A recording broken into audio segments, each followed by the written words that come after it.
Good afternoon. For 4 News Now, I'm Rob King. Welcome to today's KXLY Plus Daily Rundown, where I take you through some of the top local headlines and give an inside look as to what the 4 News Now team is working on today. We're starting off today ahead of a special report. Robyn Nance is taking a look at Spokane Police's behavioral health unit that rides along with officers. So we're going to go ahead and bring Robyn in, and she's going to tell us a little bit about it. Robyn, how are you? Oh, hi. I'm great. How are you, Rob? Good.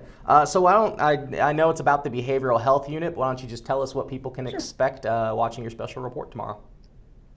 Yeah, I think a lot of people don't know that this even exists. So the behavioral health unit is made up of some Spokane police officers, Spokane Valley police officers, Spokane County sheriff's deputies, and some mental health workers, either from behavioral health or CHAZ, Frontier Behavioral Health.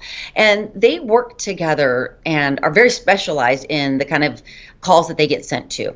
So it started about 3 years ago, and their unit is funded by some grants throughout the state. And basically, they are called to cases where there are people in mental health crisis, whether that be a mental health, some type of a breakdown, and or drugs are involved. But they specialize in these calls. They were called last year to almost 5,000 different calls.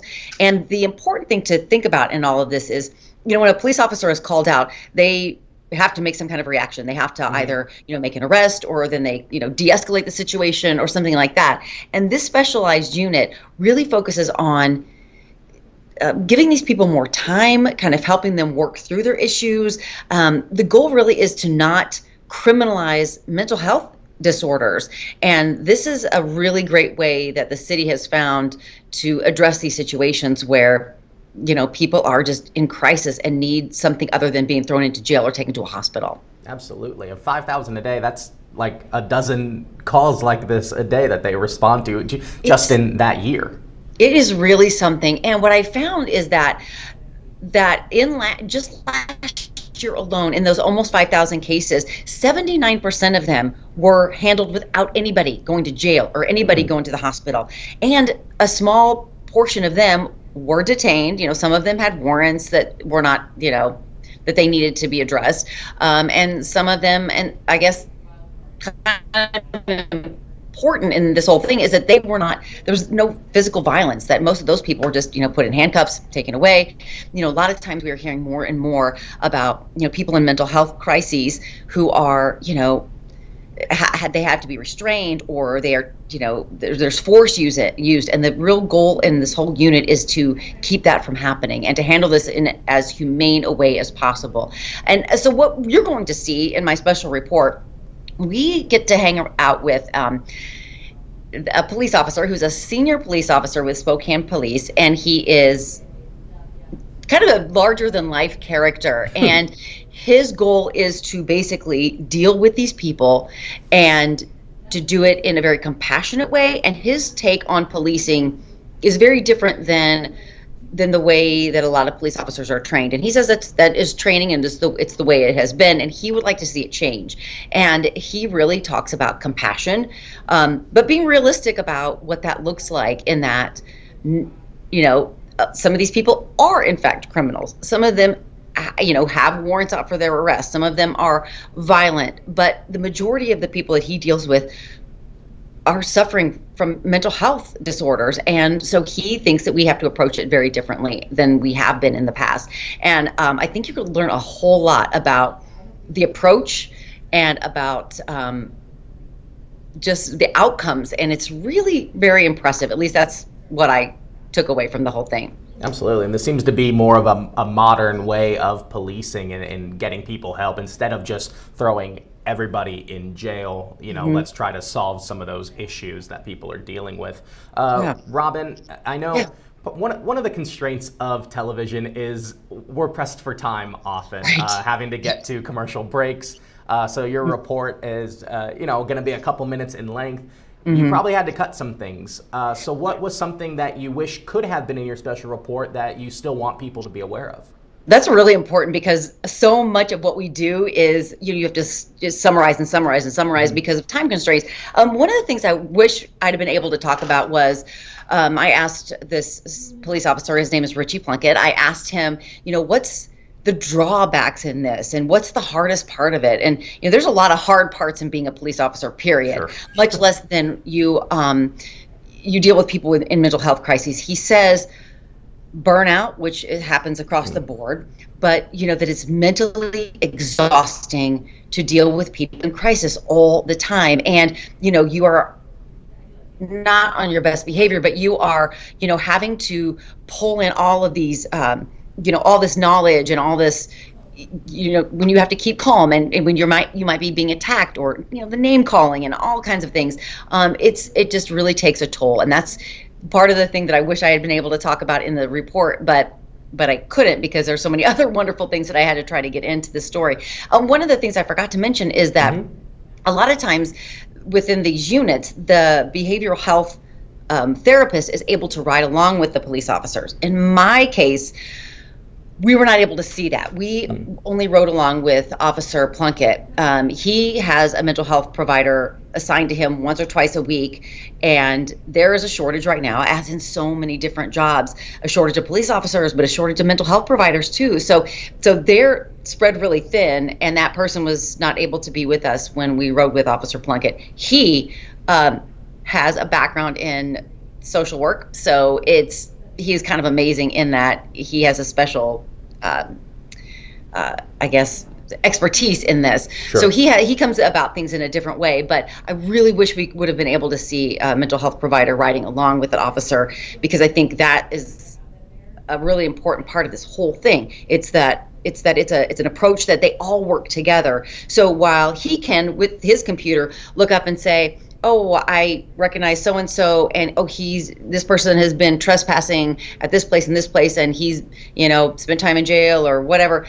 They don't have the medical part of that. So police can't look at that. If there's a mental health provider riding with them, they have the accessibility to look in and say, oh, this person was released from the hospital in October, and they, this is how they were treated or whatever. So it's really important to have all those pieces fit together, working together. So the more information they have, the better that they can treat people and the better understanding they have as to where that person's coming from. Absolutely. Well, it sounds really valuable and something that people should know is going on in their neighborhood as a way to help our community members. Robyn, you got to ride along with law enforcement. Did you respond to calls? Well, we were sent to one call, but Officer Plunkett found quite a few others. So his cool deal is that he gets sent to a lot of the calls that when he's on duty that have to do with mental health crises. He also makes it a point to find people. So he's able to follow up with people that he's dealt with before. In fact, our very first thing, we got in the car and he said, okay, there's no calls right now. We will be diverted, I guarantee you. But right now, here's what I need to do. I got a call yesterday from a woman who was calling for me the day before, and I want to try to find her. So he went to all the places he knew that she had been before and that he thought she would be at. A lot of the people he deals with are homeless, but he kind of knows where they go. He knows where they hang out. He knows where they stay. He works very closely with all of the shelters and the hospitals and the mental health and substance abuse counselors. So our first call was that, it wasn't even a call, it was more of a follow-up. So he wanted to follow up with this lady. And then we ended up finding other people that he had dealt with in the past too. So then he stopped, he would talk to them, check in with them, ask them what they need, resources and whatever. It was really interesting because I had ridden with police officers before and it had not ever been like this. Before it was very, very reactive. I felt like his approach was very proactive. I'm going to, yes, check up, but I'm also going to see what's happening out there. And I'm going to in fact, we're driving through a parking lot and he's like, oh, there's somebody sitting on steps under a blanket somewhere that there is no trespass sign. He just stopped, started talking to this young man, found out about him, found out why he's where he is, where he needed to be. And it was a really impressive exchange in that, like, he showed real compassion for this. This kid was 20. He's like, it's 20, you're 20 years old. This is not a great place for you to be. How can I help you find somewhere else? And what can I get you for resources? And it was really cool, I thought. Absolutely. And it's got to help with policing in general because you're making these connections in your community. So if you do respond to a criminal call, you may have, past knowledge of an individual involved. And so you just you embed yourself in the thread. Totally. And what was also really interesting is he makes sure that everybody he deals with has his business card, and he gets calls from people all the time, from people he's helped and people that he, has made contact with. And he's like, yep, so-and-so calls me, so-and-so calls me. And he prefers it to be like that. In fact, he says, another officer might stop. Walter Plunkett. And he's like, I don't want to step on anybody's toes, but I also know that I can be of assistance and I can help. And you'll also hear from the sergeant in charge of the behavioral health unit with Spokane Police.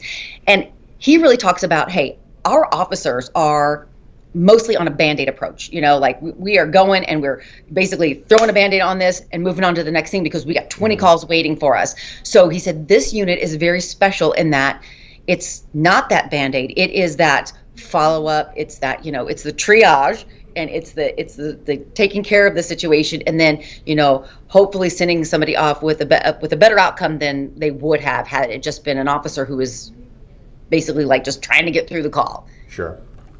Well, it sounds extremely important, Robyn. I look forward to watching it. When and what time will your special report air? Yep. Tomorrow evening, so Thursday evening in the 6 o'clock newscast. Not exactly sure what time, but tune in for that, and I think you'll learn a lot. And, feel free to, bring comments, and I'm sure people will have lots of thoughts and questions, because there is also the question is, are we being too soft on crime by doing something like this? I hope, it'll be interesting to hear what people say. So feel free, Robyn@KXLY.com is my email address. I'd love to hear your thoughts. Awesome. Yeah, please reach out. We do love hearing from our viewers. And Robyn, thank you for taking a couple minutes out of your day to speak with me. Just thank you. Appreciate your time. I'll see you later. See ya. And like Robyn said, you can watch her special report airing tomorrow night in 4 News Now at 6. It will also be up on our websites, KXLY.com, and you can watch it on the KXLY Plus app following its conclusion. So we're going to move right along into the KXLY Plus Daily Rundown. Let's take a look at some of the top headlines of the day. We do have breaking news this morning as there's an update in the Bryan Kohberger case. He was indicted this morning by a grand jury facing 4 felony counts of first-degree murder for each of the victims in the Moscow murders case. In addition, there's also 1 burglary felony count for allegedly entering the home, the victim's home, as a burglar. So, indicted by a grand jury. In the state of Idaho, prosecutors can present evidence at either a preliminary hearing or to a grand jury. The grand jury is a little more secretive process, and the preliminary hearing involves having witnesses. So the preliminary hearing was scheduled for June, but now that preliminary hearing is no longer necessary as the grand jury has indicted Kohberger. So now what happens is on Monday, there will be an arraignment where Kohberger is likely to enter into a not guilty plea. Following that, a trial date will be set, and the trial of the University of Idaho murders will begin. So again, that is breaking news this morning. And also, Natalie Grant is out in Moscow today to learn more about it. Also, breaking kind of overnight, we are getting election results in the Coeur d'Alene levy vote as well as the Lakeland school districts. Lakeland and the Coeur d'Alene levy votes both passed. Coeur d'Alene was kind of the bigger one. It was $25 million, their supplemental levy, which accounts for 25% of their budget. Had it not passed, they would have been facing drastic cuts to programs like their music, their sports. But it did pass with 63% of the vote. It had previously failed, but that gives them time to sort of educate the community about how important something like this is. So it did pass. Also passing in Liberty Lake, the city council has voted to ultimately limit the library board's power as to what goes on their shelves in the libraries. In the decision made last night at a city council meeting, decided 4-3. The board of trustees can now initiate a book ban that has the city council having the final say as to whether or not that will be banned. There were people in public comments at the city council meeting on both sides saying, one side saying the Liberty Lake mayor should ultimately veto this, while the other side is saying there should be harsher restrictions on the library board. And Vanessa Perez is working to find out more in that as to how it will work. Bronte Sorotsky, she's got a fun one today. We're coming up on the 30th anniversary of Benny and June filming in Spokane. So a documentary is actually being made locally about the filming process, and they're looking for extras who participated in the movie. So if you are one of those, be sure to reach out. So with the 30th anniversary, Bronte speaking with the documentary filmmaker, and some local businesses are going to have some Benny and June themed deals and specials, so that's fun too. Peter Choi, he is out at Duncan Gardens today, where volunteers are looking to plant 33,000 plants for the summer. There is a fun theme this year, which Peter will reveal tonight. In addition, they are looking for more volunteers because 33,000 plants is obviously a lot, and they need help. So Peter will be finding out more about that. Let's close with a look outside. We've got another cloudy and warm one today.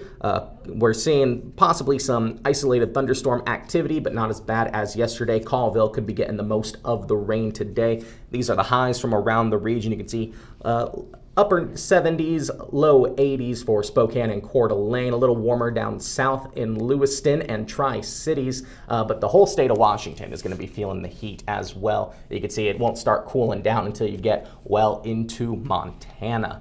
Looking ahead for the rest of the week as well. Wednesday, like I said, today is going to be cloudy and warm. It's going to be drying out a little bit tomorrow and warming up. We are still on track for some record heat Thursday and Friday. As you can see, the Lilac Festival also on Saturday, where we could be touching 90s for the first time this year. So thank you for joining the KXLY Plus Daily Rundown. Be sure to download KXLY Plus on your connected TVs. That's Apple TV, Amazon Fire, and Roku. You can also download the 4 News Now mobile app to your phone, where you can turn on notifications and get the latest on breaking news in your community. Be sure to tune in tomorrow night, where Robyn Nance's special report on the behavioral health unit in the Spokane Police Department, when that will be airing, and see some of the good work that our law enforcement does in the community. So that's all I got for today. We'll have those stories and more coming up tonight at 5, but for now, live in studio, I'm Rob King for KXLY Plus.